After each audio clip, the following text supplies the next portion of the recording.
আমি সান্ডা খাই মুরগির আন্ডা। ইচ্ছিরে লাগছে বহুত ঠান্ডা। সৌদি আরবে কফিলের যন্ত্রণায় 1971 সালে আমার দাদা পরদাদারা সৌদি ছেড়ে বাংলাদেশ এসে বসবাস শুরু করছিল। থ্যাংক ইউ দাদু। দাদা যদি সৌদি না ছাড়তো এতদিনে তো কফিলের ছেলেবেলের পেটে চলে যাইতাম। সবুজ সবল বাংলাদেশে খুব রিল্যাক্সে আছি। না আছে কফিলের যন্ত্রণা, না আছে মরুভূমির যন্ত্রণা। কি আনন্দ আকাশে বাতাসে।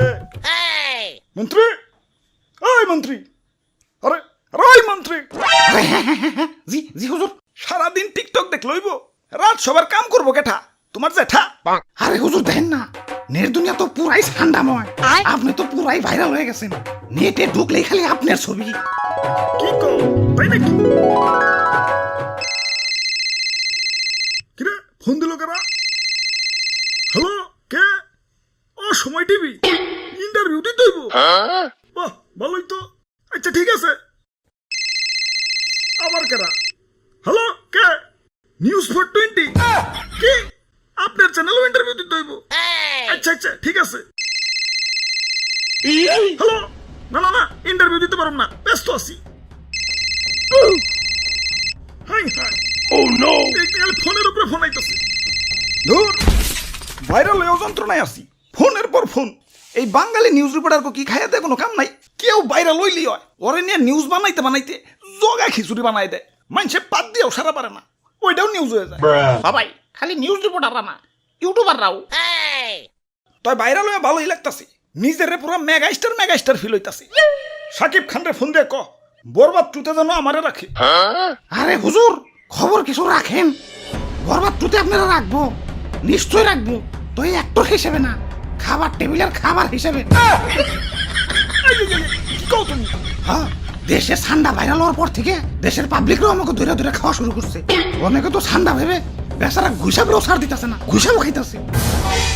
কও কি সৌদির কফিল কি বাংলাদেশে বললো নাকি?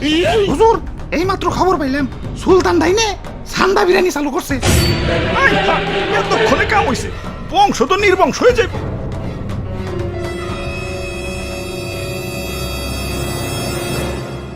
না, অনেক হয়েছে, আর না, এর একটা ভিত করুনি লাগবো। মন্ত্রী, আমার সৈন্যদের প্রস্তুত করো, যা যা আছে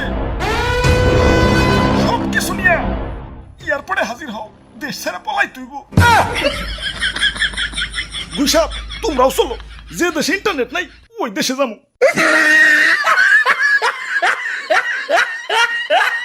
দাদু, ওয়েদারটা সুন্দর না? পিকনিক করবার মন চাইতেছে। ওরে বাপুরে, আমি এর মধ্যে নাই। ইয়া গতবার আমার দিয়ে মুরগি চুরি করাইছিলে, ইয়া ধরা পইরা কি দৌড়ানি ডাইনা খাইছি। এই বুড়া বয়সে আমি আর দৌড়ানি খাইতে চাই না। আরে দাদু, এত ব্যাকডেটেড হইলে চলবো? মুরগি দিয়ে পিকনিক করার যুগ এখনো আছে নাকি? ফেসবুক চালাও না নাকি? বুঝছি ভাই, চাচা সান্ডা দিয়ে পিকনিক করবেন তো সেই মজা ভাই। কিন্তু সান্ডা পামো কনে? সান্ডা তো মরুভূমিতে থাকে, এখন এই গরমে কি মরুভূমিতে যাবো নাকি? আরে দাদু, ঠান্ডা ধরতে আবার মরুভূমিতে যাওয়া লাগে নাকি? বাংলাদেশের জঙ্গলেই তো অভাব নাই। তাহলে তাহলে তাড়াতাড়ি চলেন ভাই, দেরি করুন যাবো না, আগে সান্ডা ধরে নিয়ে আহি। ইয়া কই, ইয়া দূর দূরান্ত তো কোনো সান্ডা দেখতাছি না। খারাপ, ওই দিকটা একটু দেখে আহি। ধুর, সান্ডার আন্ডাও তো খুঁজে পাইতেছি না। চলো দাদু, পোল্ট্রি দিয়ে পিকনিক করি গে। আরে দাদু, পাইছি ধরছি আলারে। আমি একা ধরে রাখবার পারতেছি না। দাদু তাড়াতাড়ি হো। ভাই ভাই, শক্ত করে ধরেন, সাইরেন না ভাই, সাইরেন না। ওরে বাপুরে, আইট করে ধরো। দাদু তাড়াতাড়ি হো। শরীরে অনেক শক্তি, একা ধরে রাখবার পারতেছি না।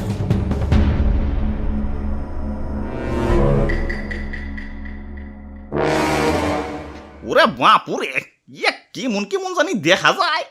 ইয়া কুমির মনে হইতাছে না? আরে দাদু, কি যে কও, কুমিরে তো ছোট নাকি? হা ঠিকই তো।